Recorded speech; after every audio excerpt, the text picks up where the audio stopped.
Hello, hello, hello. It's Dr. Amy coming to you for your lunchtime inspiration and encouraging word. Hope you are doing well today. Well, I, of course, have another thought I was thinking of for today. And here's what I want to share with you today. Listen to this.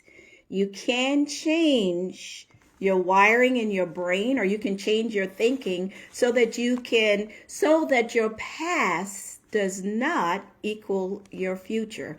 I'm going to repeat that. You can indeed change your old programming and change your mind so that your past does not equal your future. Can you believe that? So what I want to talk about today is how to get your conscious and subconscious mind to work in agreement so you can reach some of your goals.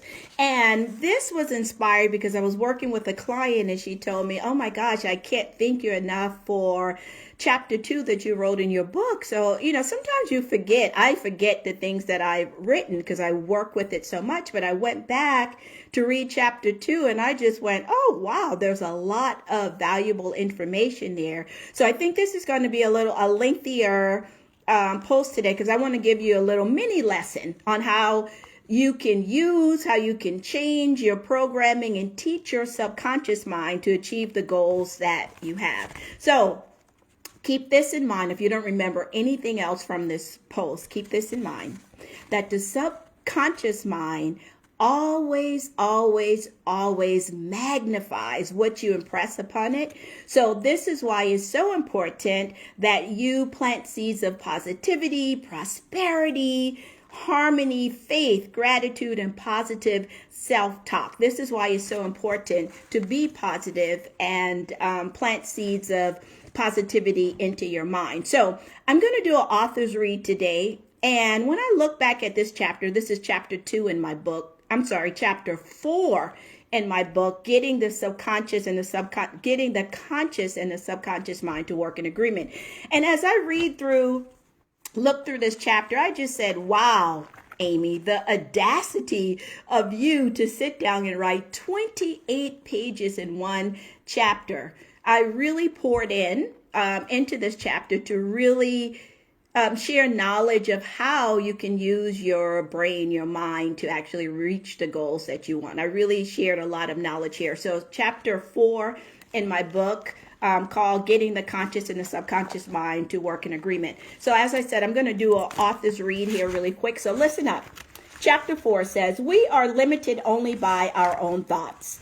The chains that are holding most of us down are our own conditioning, our own mental programming, and our own belief systems. So our mind is so powerful that it can either talk us into what we can do or what we cannot do. It's really amazing how powerful the subconscious mind and our thoughts really are. Now, according to Sigmund Freud, our unconscious is the reservoir of mostly unacceptable thoughts, wishes, feelings, and memories that we have. Negative thoughts and self-limiting beliefs and junk in your head serve you absolutely no purpose. Likewise, negative thinking does not help you either. It just makes you feel bad and lead to negative beliefs, which also creates more negative thinking and leads to that fixed mindset. So this all in turn builds up into meaningless thoughts, or the kind where you worry for no reason at all, which then serves no purpose because worry type thoughts cannot help you to accomplish your goals and your desires. So instead, they tend to utilize all of your precious energy in a non-productive manner. So appropriately, your success then in life and your ability to realize your dreams depend upon your ability to control your thinking and program the subconscious mind for what you truly desire out of life. All right. So, and what the subconscious mind actually does, it does not actually go for what you actually want, is what you actually program it to believe. So reading a little bit more here on page 98 of my book is just telling you that you have to understand the difference between the subconscious mind and the conscious mind and the power that each have. So we have one mind divided into two basic functions, right? The conscious and the subconscious mind. The conscious mind automatically begins to criticize information that you actually put into your mind. The conscious mind is where we do all of our present thinking, the thoughts we have in each moment, and the thoughts in which we are aware of. The subconscious mind, on the other hand, is where we store patterns of behavior, right? And these are behaviors which we have developed over time and have created patterns of action and responses that's related to events that happen within our environment. So we want to keep this in mind. The subconscious mind is where we store our beliefs we have formed over our lifetime about ourselves and the world around us. But the most fascinating fact to be aware of is that the subconscious mind does not bother to factor out the difference between a belief that is true and one that is false. So keep that in mind. That's a big difference there. So let me highlight what I just said. The conscious mind is the creator. It's the captain of the ship. It's where we do all of our present thinking, our analytical thinking, our critical thinking, and it reasons for us. The conscious mind sets the direction and gives orders to the subconscious mind. All right. However, this direction that it gives, sometimes it causes a limit for us because it wants to keep us safe. It's always ready to tell us what we cannot do and what is impossible for us. And when we rid ourselves of these limits and allow your subconscious mind to take over, you'll be able to do things you thought were not possible or thought was actually impossible for you. So let's talk a little bit about the subconscious mind and the real powerhouse that we can use. The subconscious mind, our subconscious mind is our executor. It's our executor. And why? It's because it believes whatever is impressed upon it. Can you believe that? Whatever we tell it, whatever we feed it, however we are feeling, it will believe it. So every thought the conscious mind chooses to believe, the subconscious mind must accept. It has no ability to reject a form of thought. It must process what comes in through that smart conscious mind. So here is something to keep in mind, though, with this. As we accept the thought through our conscious mind, it is impressed upon our subconscious mind, and then we literally become what we think about. Can you believe that? So in other words, the subconscious mind is like an obedient child who obeys the instructions from who obeys the instructions from the conscious mind. It does not know the difference between good or bad. It does not analyze or overanalyze data. It does not think. It just follows commands exactly as it is instructed. So whatever orders are passed by the conscious mind will be obeyed and executed by the subconscious mind. So I hope you're getting this here, getting the magnitude of this. We can actually control our mind, which in turn